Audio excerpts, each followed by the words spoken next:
The sun beat down on the cracked spine of Highway 64, the asphalt shimmering like a heated blade. No winter, no cold, only the endless heat that came after the bombs. The sky had cleared months ago, but it never felt natural again. Too bright, too quiet, as if the world were holding its breath, waiting for something that would never come. A lone man walked the road, a faded canvas bag slung over his shoulder.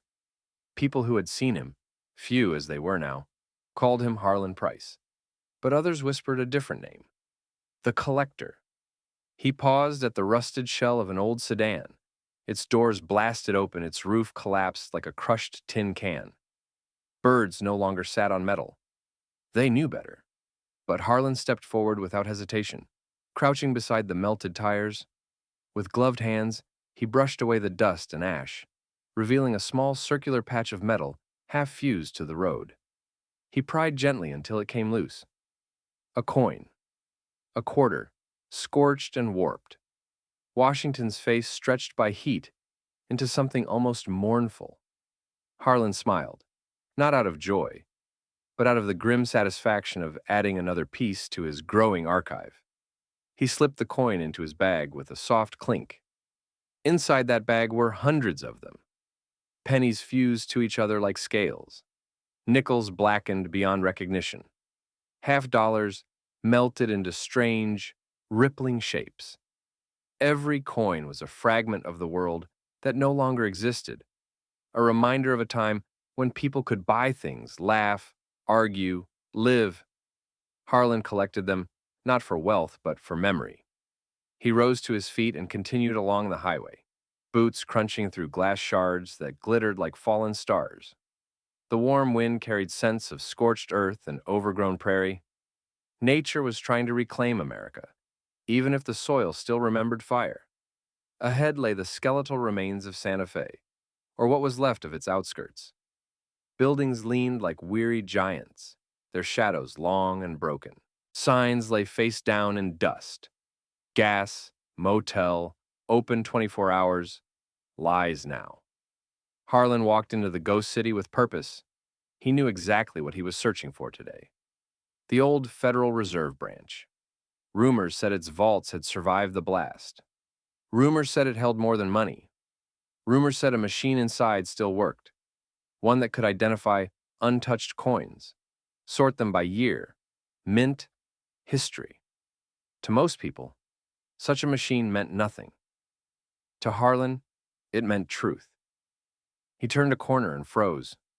In the middle of the street lay a young woman, maybe 18 or 19, sitting cross-legged on a collapsed traffic light. She was turning something in her fingers, letting it glint in the sun. A coin.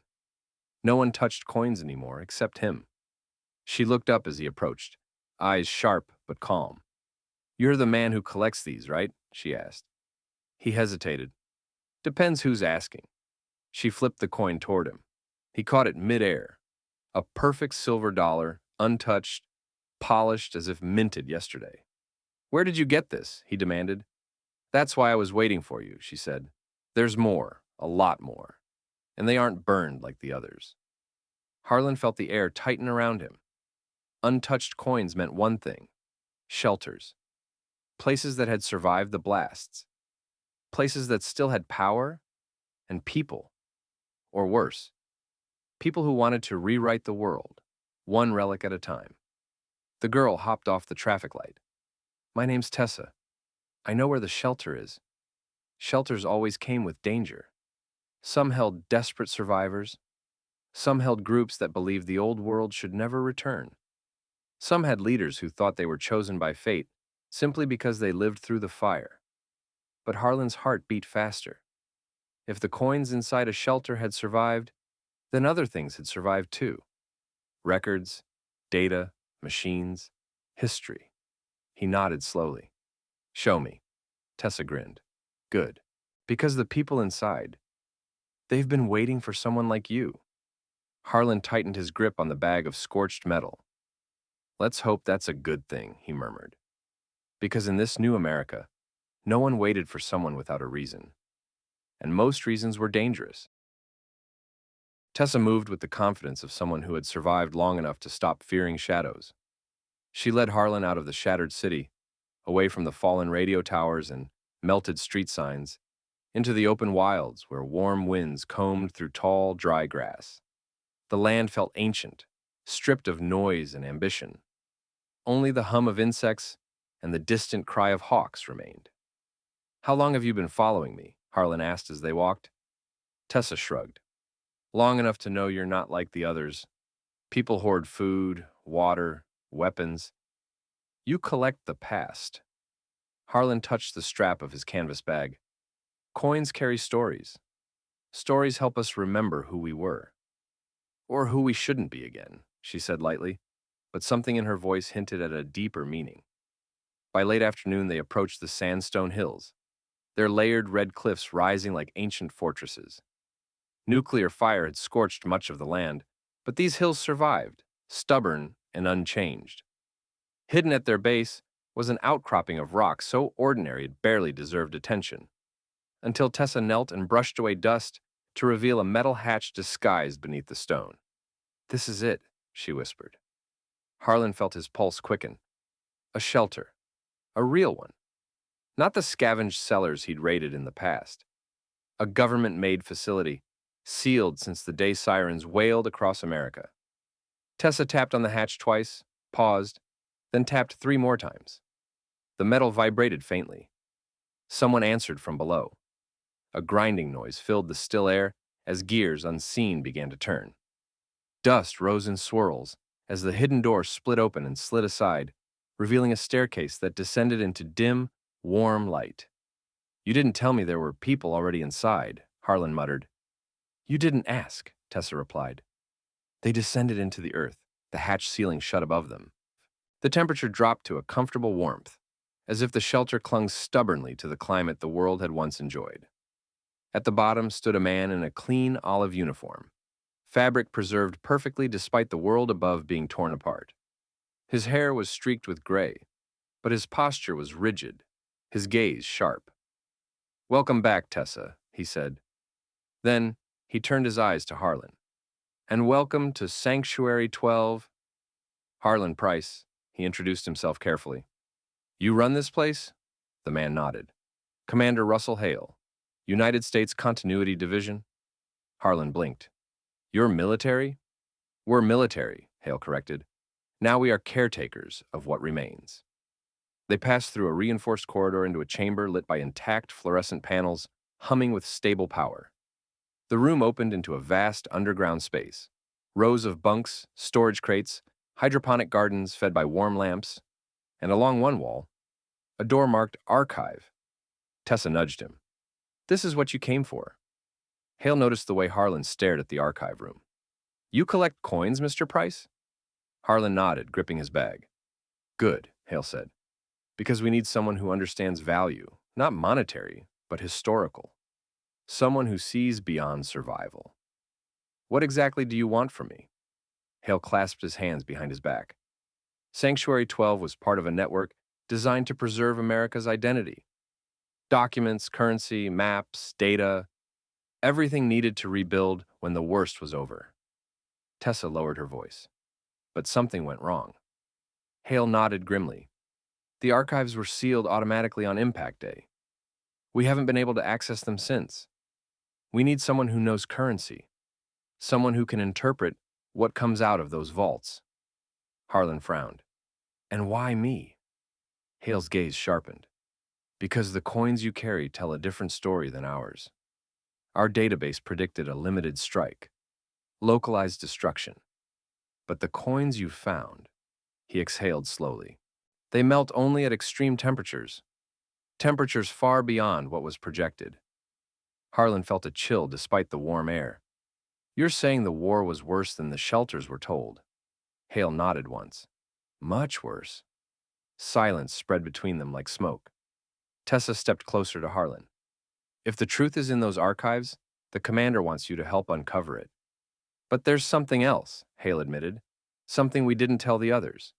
He motioned toward the archive door. "What's behind that door isn't just history. It's a list. Names of shelters, and which ones were designed to survive." Tessa's eyes flicked to Harlan, uneasy. and which ones were designed to fail.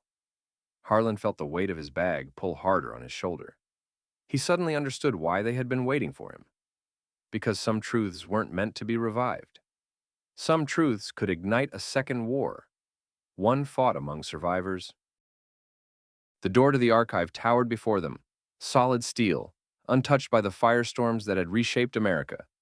A keypad was embedded in the wall beside it, lights flickering softly as though the machine were half awake, listening. Commander Hale keyed in a sequence, the beeps echoing through the underground hall. The panel glowed green, but the door remained shut. "This is as far as we've ever gotten," Hale said. "It recognizes the access code, but refuses to unlock." Harlan stepped forward, running a hand over the cold surface. Old vault doors usually have manual overrides, somewhere hidden. "Exactly," Tessa said. "We think the designers created a second layer of protection, one that required outside evidence of what happened." Harlan raised an eyebrow. "Outside evidence?" "Your coins," Hale said. "The vault will only open if it scans physical proof of the war's severity. Objects altered by the blast in ways the system couldn't anticipate. It's a safeguard against releasing information prematurely." Harlan stared at him. "You're telling me this vault is waiting? For me?" "Not you specifically," Hale replied, "but someone like you. Someone who walks the ruins and gathers the truth." A knot tightened in Harlan's chest. For the first time, the weight of his canvas bag felt heavy with purpose, not sentiment. He opened the flap and retrieved the latest quarter. Its surface warped into a rippling swirl of silver. Hale stepped aside, allowing Harlan to insert it into a narrow slot that looked like a coin return mechanism from an old arcade machine. The machine hummed. Lights inside the walls flickered, casting eerie shadows across the underground chamber. A soft chime sounded, high, pure, like a distant bell. Then, the door unlocked, not with a violent clank, but with a slow, measured exhale of air, as though Sanctuary 12 itself had been holding its breath for 14 long months. Tessa's eyes widened. "You did it." Harlan shook his head softly. "The war did it. I just carried the evidence." The door slid open to reveal a narrow corridor lined with metal drawers. Each drawer was labeled: currency, census records, projects, defense simulations, civilian protocols, strategic priority maps, and more. The air smelled preserved, untouched by dust or decay. Everything inside had waited for this moment. Hale stepped inside first. "Careful. Some of these files could destabilize what little order remains." Tessa snorted. "What order?" "There are barely any settlements left." Hale ignored her. He moved directly to a drawer marked Strategic Shelter Designations and pulled it open. Inside were rows of folders, each labeled with a location. Harlan recognized some of the names: Denver, St. Louis, Amarillo, Tallahassee. Tessa hovered behind him. "What are we looking for?" Hale removed the top folder, flipping it open with a steady but tense hand. Harlan saw a map first. Bright red circles scattered across the country, each labeled with a small alphanumeric code. Shelters. "Each of these sites was evaluated," Hale said quietly, "decades before the war. Not just for survival, but for strategic necessity." Harlan frowned. "What does that mean?" "It means not every shelter was intended to endure," Hale answered. "Resources were limited. Some were contingency shelters. Others were decoys." Tessa stepped backward, as if struck. "Decoys?" Hale closed his eyes for a moment. Some shelters were built to convince the public that safety existed in regions where evacuation wasn't feasible. Harlan's stomach tightened. "So some shelters were never meant to be opened?" "Exactly." Tessa clenched her fists. "But what about the people inside those shelters?" Hale didn't answer. He didn't need to. Harlan moved to another drawer labeled Currency. Post-impact analysis. Inside were photos, footage from early drones, charts of radiation burn patterns, simulations of heat intensity. And there, in a sealed envelope, he found something that froze his blood. A coin. A pristine quarter. identical to the one Tessa had shown him above ground. Untouched, unburned, with a date stamped that made no sense. 2031. Harlan's breath hitched. This is impossible. These were minted decades after the war started. Tessa stepped beside him. Look inside the envelope. Harlan did. There was a second coin, also mint, also new. 2032. Commander Hale stared at the coins, his face draining of color. This means production continued somewhere, he whispered. Someone kept making currency. Harlan swallowed hard. Or they're making it right now. The warm air seemed to thicken, pressing in on them from all sides. Somewhere in America. A facility still had power, still had machinery, still had purpose. Tessa looked at Harlan, her voice barely a whisper. Maybe the war didn't end the way we thought. The coin stamped 2032 lay in Harlan's palm, gleaming like an accusation. It reflected the soft, fluorescent lights of the archive, but Harlan imagined it reflecting something far more ominous. A place untouched by ruin, a place where machines still turned and people still believed in a future worth minting. Commander Hale stared at the coin as if it were a ghost. This shouldn't exist, he murmured. All national mints were targeted. Every major production facility was listed among the primary impact zones. Tessa stepped closer. Unless one wasn't. Hale looked up sharply. Impossible. Every site on the list was destroyed. Harlan shook his head. Not destroyed. Reported destroyed. There's a difference. The commander's jaw tightened. He motioned for them to follow him deeper into the archive. They passed drawers full of maps, sealed data chips, hardened photographs that captured the final days of cities before the sky burned. Eventually, Hale stopped in front of a drawer labeled Infrastructure, Critical Priority. Inside were schematics for everything from water purification stations to communication hubs. But at the very bottom was a thick folder stamped with a single word, Eidolon Project. Tessa tilted her head. What's Eidolon? Hale didn't answer. He looked troubled, almost guilty. Harlan opened the file himself. Inside were blueprints of a facility larger than any mint he'd ever seen.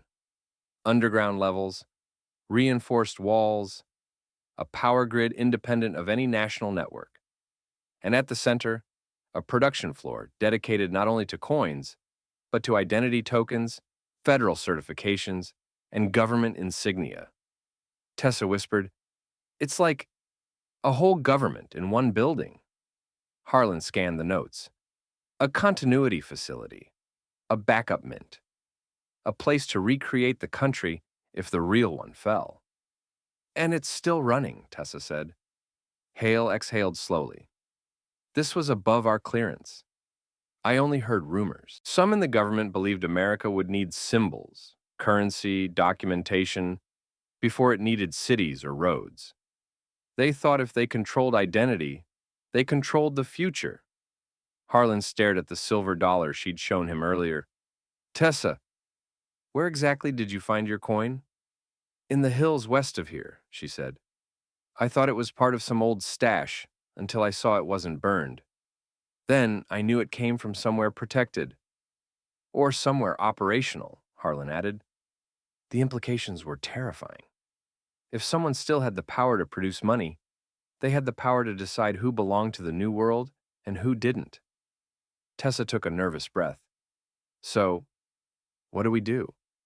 Hale closed the folder and looked at Harlan. We find Project Eidolon and we stop it. Stop it? Tessa echoed. Why? Wouldn't a functioning facility be a good thing? Hale's expression hardened. Not if it's controlled by the wrong people. Not if it's being used to dictate the future without anyone's consent. If they're minting money, they're minting authority. Harlan understood. In a world with no laws, whoever printed the currency printed reality. He tightened his grip on his bag. Where is the facility, he asked. Hale spread out a map. Most of it was covered with blackout zones, territories with no data, no reports, no survivors. But one square of desert to the southwest was circled in faded red ink. Here, Hale said, underneath the old Navajo lands. The government chose the site for its isolation. Tessa frowned. But there's nothing there, just rock and sand. That's what they wanted everyone to think, Hale replied. Harlan traced the circle with his finger. We need to go. Now. Hale hesitated. It won't be easy. The facility was designed to withstand the worst. And if anyone is still inside, they've had over a year to turn it into a fortress. Tessa stepped forward. That's why you need us. Harlan knows the symbols they're using. I know the land. And you... I know how they think, Hale finished grimly. Before they could discuss further, the lights above them flickered. Once, twice. Then turned red.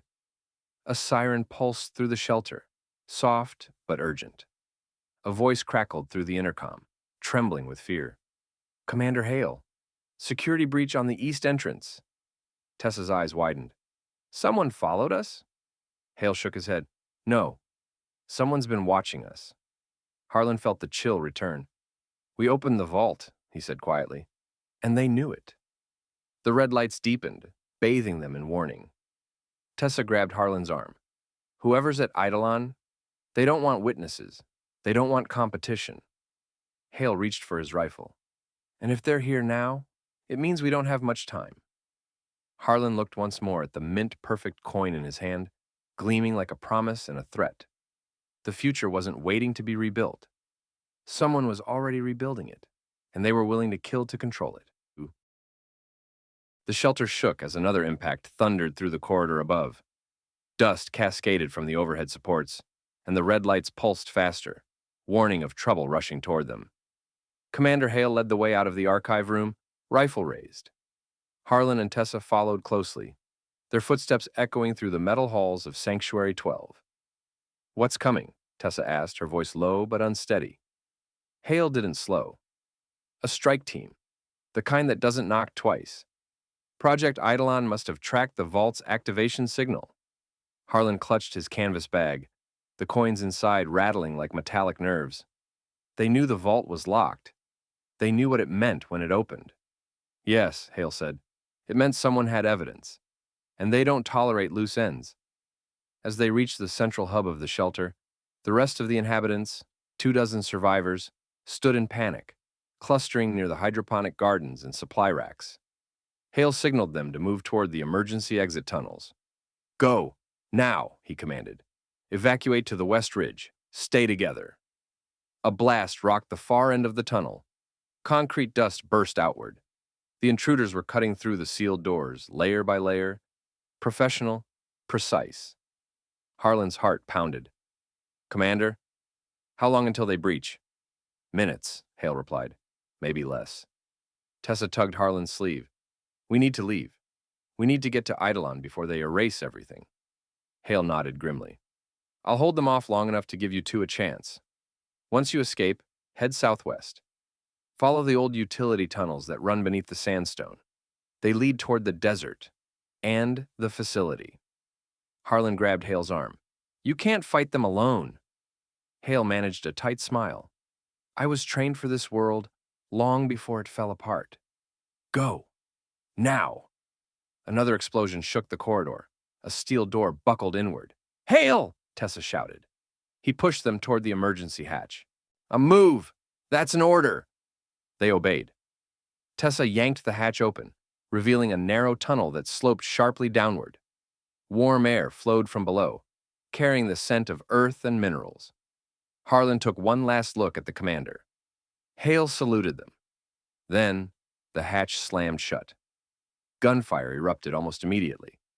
Tessa bit her lip, fighting back panic. We have to keep going. They ran through the tunnel, footsteps splashing through shallow pools where groundwater seeped up from the earth. The tunnel wound in long arcs, branching occasionally but always sloping southwest. Behind them, faint echoes of the assault dwindled. Harlan forced himself to stay focused. Hale knew, he said quietly. Knew what? Tessa asked. That opening the archive would make us targets. He suspected Eidolon was still active. That's why he needed proof, and why someone like me had to bring it. Tessa didn't respond. The silence said enough. After nearly an hour, the tunnel emerged into daylight. A vast desert plain stretched before them, warm winds rippling across endless sand and rock. The sun hung low in the sky, painting everything in red-gold light.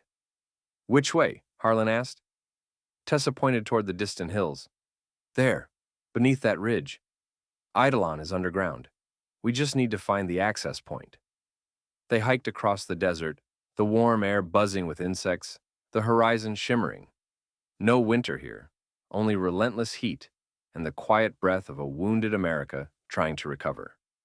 As night approached, they reached the ridge. A faint vibration trembled through the ground beneath their feet. Machinery. Alive. Running. Tessa knelt, brushing away sand until she found a square of metal buried just beneath the surface. "This is it," she whispered. "This must be the entrance."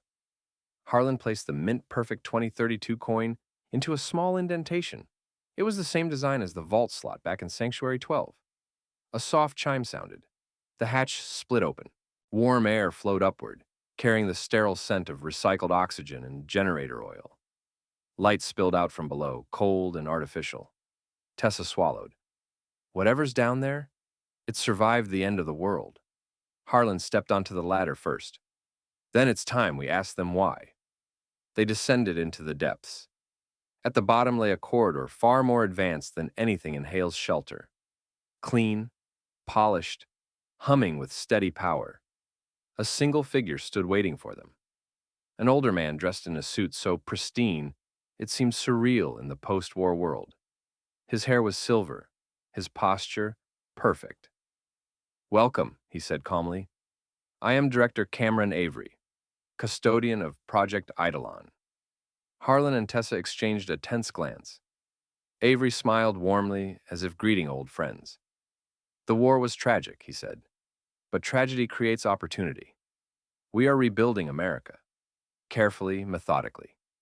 And you, Mr. Price, have become an unexpected inconvenience." Tessa stepped forward. "You're counterfeiting the future." Avery's smile didn't waver. "No, I am designing it." Harlan pulled the 2032 coin from his pocket. "Why make new currency?" "Because people need symbols, money, identity, order. Without these, civilization cannot return. If we wait for the world to rebuild itself, chaos will rule. So we will guide it instead." "By force?" Harlan asked. "If necessary." Avery raised a hand. The lights brightened, revealing rows of machines stamping coins, printing certifications, generating IDs, an entire nation being rebuilt beneath the sand. Then, Avery said something that chilled Harlan to the core. "We will reopen America to the surface one day, but only to those who follow the order we provide. You two were never part of that plan." Tessa stepped back. "What happens now?" Avery's voice softened. "You deliver your bags, your coins, your records, and then you disappear quietly. That's the cost of safeguarding the future." Harlan tightened his grip on the bag. "No," he said. Avery raised an eyebrow. "No?" Harlan stepped forward. "You're building a world shaped by secrets and control, but the truth survived, and I'm carrying it." A pause, then Avery sighed. "Then I'm afraid you won't leave this facility." But before Avery could issue an order, a deafening explosion rippled through the corridor. The ground shook violently, alarms screaming to life. Tessa gasped. "What was that?" Harlan's eyes widened. "They followed us," he whispered. "Sanctuary 12's people. They're fighting back." Avery's calm finally cracked. More explosions thundered beneath the earth. Lights flickered. Machines halted. Harlan grabbed Tessa's hand. "Run!" They sprinted down the corridor as the world around them shook. Behind them, Avery shouted orders, lost beneath the alarms. The facility wasn't designed for war. Not this kind of war. As they reached the ladder, Tessa looked back at the trembling corridor. "Harlan, if Eidolon falls, what happens to the future?" Harlan looked at the bag of scorched coins, the truth of a broken world. "Then we rebuild it honestly," he said. Not with lies, not with hidden rulers, with survivors who deserve a voice. They climbed out into the open desert as the ground rumbled under their feet, sand erupting into the warm night air. Behind them, the ridge collapsed inward, swallowing the facility whole. A new silence settled across the land, a silence filled with possibility. Tessa stood beside him, watching dust drift into the starry sky. "What now?" she asked softly. Harlan looked toward the vast horizon of America, scarred, warm, wounded, but alive. "Now," he said, "now we carry the truth, and we let the survivors decide what comes next." Tessa smiled faintly. "No more collectors of doomsday?" Harlan shook his head. "Only collectors of what remains." And together they walked across the warm desert toward a future that, for the first time since the sky had burned, belonged to everyone.